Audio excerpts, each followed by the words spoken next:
नाम विकास है। मैंने गेट 2020 में मैकेनिकल इंजीनियरिंग ब्रांच में AIR1 प्राप्त किया है।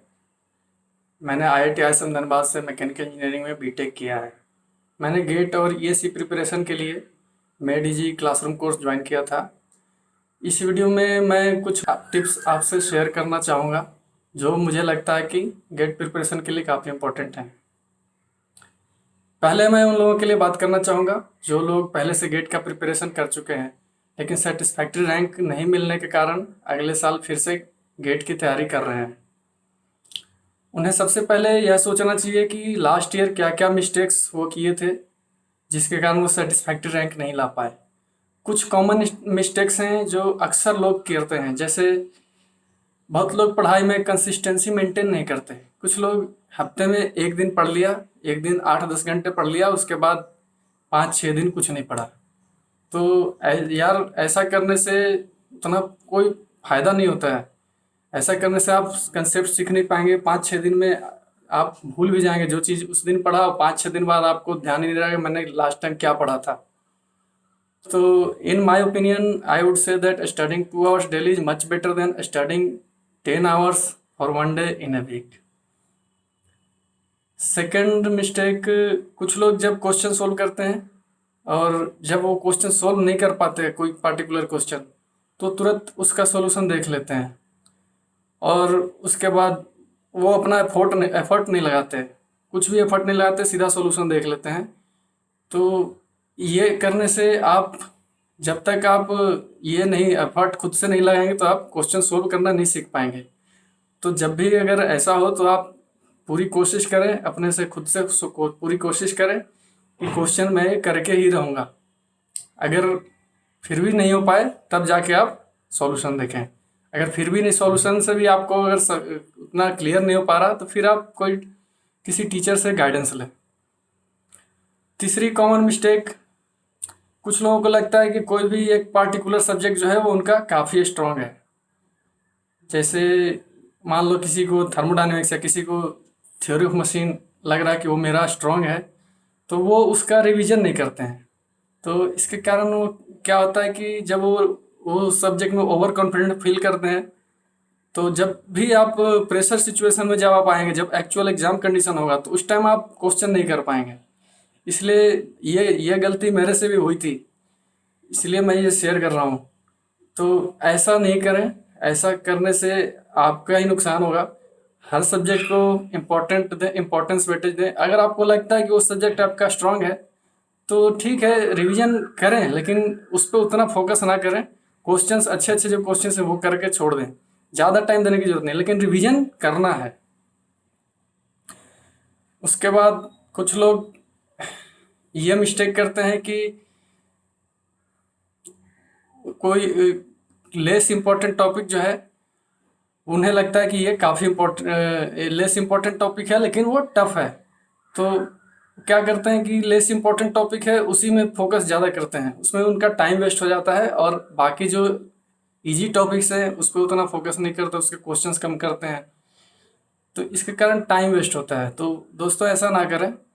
एक बार आप प्रीवियस ईयर पेपर का एनालिसिस जरूर कर लें। आपको उससे पता चल जाएगा कि कौन से टॉपिक्स में कितने क्वेश्चन आते हैं, और जो लेस इम्पोर्टेंट टॉपिक्स है, जैसे कुछ कुछ टॉपिक्स हैं उनको आप स्किप भी कर सकते हैं या फिर थोड़ा कम फोकस दे सकते हैं। अगर नहीं समझ आ रहा तो छोड़ भी सकते हैं एक आध टॉपिक किसी सब्जेक्ट में।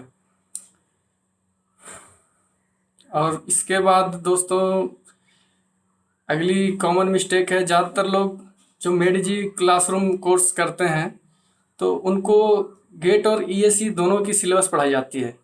तो जब भी वह गेट के लिए जब तैयारी करते हैं तो फाइनल लास्ट मंथ में तो उनको यह ध्यान रखना ही चाहिए कि कौन सी चीज़ें गेट में नहीं है और ESE में है, और कौन सी चीज़ें ESE में नहीं है और गेट में है।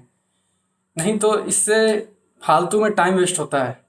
जैसे कि फ्लूइड मैकेनिक्स में कुछ चीज़ें जो गेट में हैं, कुछ चीज़ें हैं जो गेट में नहीं हैं, लेकिन इसी में से इसी तरह पावर प्लांट में भी कुछ चीज़ें हैं जो गेट में नहीं हैं और ESE में हैं। इसलिए एक बार गेट का सिलेबस और ESE का सिलेबस रिवीजन करते टाइम ज़रूर चेक कर लें। नेक्स्ट मिस्टेक, बहुत से लोग टेस्ट सीरीज जब देते हैं तो टाल उसको देते ही नहीं है, टालते रहते हैं। टेस्ट सीरीज टालते रहते हैं कि अरे यार कल से देंगे, कल से देंगे। ऐसा करते करते बहुत लेट हो जाता है, दिसंबर मंथ आ जाता है, उसके बाद वो टेस्ट सीरीज कंप्लीट नहीं कर पाते हैं। तो मेरे हिसाब से टेस्ट सीरीज आपको सितंबर में तो शुरू कर ही देना चाहिए। सितंबर के बाद अगर आप शुरू कर रहे हैं तो आपको बाद में प्रॉब्लम होंगी। नेक्स्ट मिस्टेक जो लोग कॉमन करते हैं, बहुत से लोग मोबाइल में टेस्ट सीरीज देना शुरू कर देते हैं, क्योंकि मोबाइल सबके पास होता है और मोबाइल को ऑपरेट करना भी इजी होता है। तो दोस्तों, मोबाइल का इंटरफेस और लैपटॉप का इंटरफेस काफ़ी अलग होता है टेस्ट सीरीज का। तो टेस्ट हमेशा लैपटॉप में ही देना है। और टेस्ट सीरीज में जब भी आप कैलकुलेशन करेंगे, अगर आप मोबाइल में कैलकुलेट कर रहे हैं तो आप काफ़ी फास्ट ऑपरेट कर सकते हैं, लेकिन लैपटॉप में अगर आप कैलकुलेट करेंगे तो वहाँ पे आपको माउस ऑपरेट करके कैलकुलेशन करना होगा, इसमें ज़्यादा टाइम लग जाएगा। इसलिए मेरा कहना है कि टेस्ट हमेशा लैपटॉप में ही दें। उससे आपको थोड़ा बेनिफिट भी मिला है, एग्जाम टाइम भी आप सेम इंटरफेस फील करेंगे तो आपको उतना प्रॉब्लम नहीं होगी। नेक्स्ट मिस्टेक, बहुत लोग टेस्ट सीरीज देने के बाद एनालिसिस नहीं करते हैं। एनालिसिस नहीं करने के कारण उनकी एक्यूरेसी में कोई इम्प्रूवमेंट नहीं होता है। जब भी आप टेस्ट दें तो एक बार यह ज़रूर देखें कि कौन से क्वेश्चन आप कर सकते थे लेकिन आपने गलत किया है, और क्यों गलत किया है, फार्मूला गलत लिख दिया या फिर कैलकुलेशन मिस्टेक है, ये ज़रूर चेक करें। अगर फार्मूला गलत लिखा है तो उसे अच्छे से याद करें। फार्मूला फार्मूला याद करने के लिए एक फार्मूला बुक अलग से ज़रूर बनाएं, और उसे जब भी समय मिले तो रिवाइज करते रहें। अगर आपने कैलकुलेशन मिस्टेक किया है तो एक बार गेट कैलकुलेटर अच्छे से यूज करना सीख लें, क्योंकि गेट कैलकुलेटर जो होता है वो थोड़ा सा नॉर्मल कैलकुलेटर से अलग होता है। तो उसमें गेट कैलकुलेटर में एक बार प्रैक्टिस कर लेना और अच्छे से उसको सीख लेना काफ़ी बेहतर होगा। अब बात करते हैं कि लॉकडाउन का टाइम कैसे पढ़ें। अनफॉर्चुनेटली कुछ लोग घर पर या कहीं और फंसे हुए हैं और नोट्स और स्टडी मटेरियल नहीं है उनके पास। वह इस टाइम में ऑनलाइन कोर्सेज ज्वाइन कर सकते हैं, like made easy concept through question, एक नया कोर्स लॉन्च हुआ उसी टाइप के। और भी आप प्लेटफॉर्म्स पे कोई किसी भी ऑनलाइन प्लेटफॉर्म पे आप कोई कोचिंग ले सकते हैं और गाइडेंस ले सकते हैं और कंसिस्टेंट अपनी पढ़ाई जारी रख सकते हैं। इसके अलावा टेस्ट सीरीज भी ज्वाइन कर सकते हैं और क्वेश्चन प्रैक्टिस कर सकते हैं। लॉकडाउन में दोस्तों अपने स्वास्थ्य का विशेष ख्याल रखें, क्योंकि अगर आप स्वस्थ रहेंगे तभी अच्छे से पढ़ पाएंगे। और लॉकडाउन क्या, ऐसे तो स्वास्थ्य का हमेशा ही ख्याल रखना चाहिए। अब बात करते हैं कि टेस्ट सीरीज कैसे देना है। टेस्ट सीरीज में 3 टाइप के टेस्ट होते हैं: सिंगल सब्जेक्ट, मल्टी सब्जेक्ट और फुल सिलेबस टेस्ट। किसी भी सब्जेक्ट का टेस्ट देने से पहले उस सब्जेक्ट का एक बार रिवीजन करें। क्लास नोट्स में या वर्कबुक में कुछ अच्छे क्वेश्चन जो आपने पहले मार्क किए थे वह क्वेश्चन सोल्व करें, फिर प्रीवियस ईयर क्वेश्चन सोल्व करें। उसके बाद टेस्ट सीरीज के सिंगल सब्जेक्ट दें। अगले रिवीजन के बाद मल्टी सब्जेक्ट टेस्ट दें। सारे single subject multi subject test खत्म होने के बाद फुल सिलेबस टेस्ट दें। यदि आप चाहें तो, या यदि आपके पास अधिक समय हो, या एक टेस्ट सीरीज आपके लिए अगर सफिशिएंट नहीं लग रहा हो, तो आप एक से अधिक टेस्ट सीरीज भी ज्वाइन कर सकते हैं। इसके बाद बात करते हैं कि रिवीजन कैसे करना है। मैं आपसे अपनी स्ट्रेटजी शेयर करना चाहूँगा, जो स्ट्रेटजी मैंने अपनाई थी रिवीजन करने के लिए। दोस्तों, रिवीजन करने के लिए बेस्ट मेथड होता है जब आप किसी को पढ़ा रहे हैं। अगर आपका कोई फ्रेंड किसी टॉपिक को समझ नहीं पाया हो या उसका कोई सब्जेक्ट छूट गया हो, और अगर आप उस सब्जेक्ट में या उस टॉपिक में उसकी हेल्प कर दें या उसे पढ़ा देते हैं तो आपका बेस्ट रिवीजन होगा उस सब्जेक्ट में। लेकिन ऐसा हमेशा पॉसिबल नहीं होता है। आपको कोई ऐसा फ्रेंड मिलना काफ़ी मुश्किल है। इसलिए मैंने फिर जो स्ट्रेटजी अपनाई, मैंने रिवीजन के लिए एक छोटा सा ग्रुप बनाया था, उसमें 3 लोग थे। जब भी हम रिवीजन करते थे तो उस सब्जेक्ट के 3 पार्ट कर लेते थे, तीनों पार्ट आपस में बांट लेते थे। उसके बाद हम तीनों एक साथ बैठकर रिवीजन करते थे। जो पार्ट जिसने पढ़ा वह दूसरों को वह सब पढ़ा देगा, और उसके साथ सही साथ उस सबका रिवीजन भी हो जाएगा।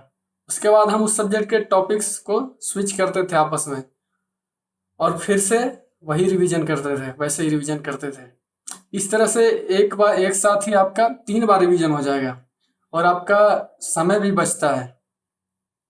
जब आप डिस्कस करते हैं तो आपको इतना टाइम नहीं लगेगा, और साथ ही साथ उसी टाइम जो इम्पोर्टेंट फॉर्मूले मिलते थे वह एक दूसरे से पूछते रहते थे हम रिवीजन के टाइम।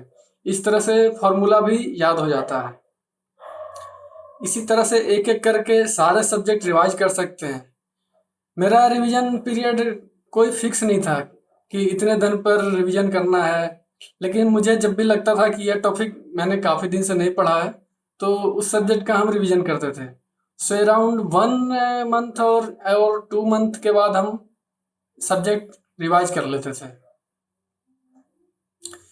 रिवीजन के टाइम बहुत लोग सिर्फ थ्योरी का रिवीजन करते हैं या सिर्फ नोट्स पढ़ते रहते हैं, लेकिन ऐसा करने से इतना फ़ायदा नहीं होता, क्योंकि गेट एग्ज़ाम जो है वो एग्ज़ाम में जो क्वेश्चंस आते हैं वो ज़्यादातर क्वेश्चंस न्यूमेरिकल अप्रोच के होते हैं।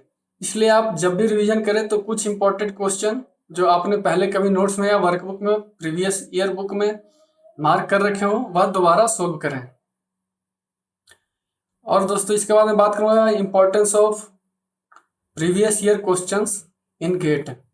जब आप प्रीवियस ईयर क्वेश्चन सोल्व करेंगे और उसका एनालिसिस करेंगे तो आपको एक आइडिया लग जाएगी कौन से टॉपिक ज़्यादा इंपॉर्टेंट है, कौन से टॉपिक से जो है हर साल क्वेश्चन पूछे जा रहे हैं, कौन से टॉपिक हैं जिनसे रेयरली क्वेश्चन आते हैं। कुछ टॉपिक का मतलब कुछ जो क्वेश्चंस है आपको टेस्ट प्रीवियस ईयर में कुछ क्वेश्चंस जो होंगे वो बिल्कुल ही अलग दिखेंगे, मिलेंगे, out of the box questions. वैसे क्वेश्चन सोल्व करने के लिए आपका क्या अप्रोच होना चाहिए, ये सब आप प्रीवियस ईयर क्वेश्चन से सीख सकते हैं। प्रीवियस ईयर क्वेश्चंस में आप 2 बार तो कम से कम प्रीवियस ईयर क्वेश्चंस लगा ही लें, वो आपके लिए बेहतर होगा। अब बात करते हैं उन लोगों के लिए जो रिसेंटली गेट का प्रिपरेशन शुरू किए हैं और जिनका टारगेट गेट 2021 है। लॉकडाउन के कारण वे लोग क्लासरूम कोर्स नहीं कर पाएंगे, इसलिए या फिर अभी तो बिल्कुल नहीं कर पाएंगे। लॉकडाउन ख़त्म होने के बाद शायद क्लासरूम कोर्सेज शुरू हों, तो उनके पास अभी फ़िलहाल एक ही ऑप्शन है, ऑनलाइन कोर्सेज। वे किसी भी ऑनलाइन प्लेटफॉर्म पे कोई मैकेनिकल इंजीनियरिंग के कोर्स ज्वाइन कर सकते हैं गेट के लिए। और बाकी जो स्ट्रेटजी है, रिवीजन स्ट्रेटजी या फिर टेस्ट सीरीज देने की स्ट्रेटजी, वो बाकी सेम ही है जो मैं इस वीडियो में पहले बता चुका हूँ। अब मैं एक शॉर्ट मैसेज देना चाहूँगा to all the parents. If you couldn't score good marks in GATE 2020 this year, then my friend, you need to worry about it. But do not worry too much. You should utilize this peer pressure in a positive way. Some people give up. Some people give up and assuming that they have failed. But you have not failed. Your success is delayed. You never know what God has planned for you. Some people come inch closer to their success before they give up. So, my friend, don't lose hope and have faith in God. Thank you.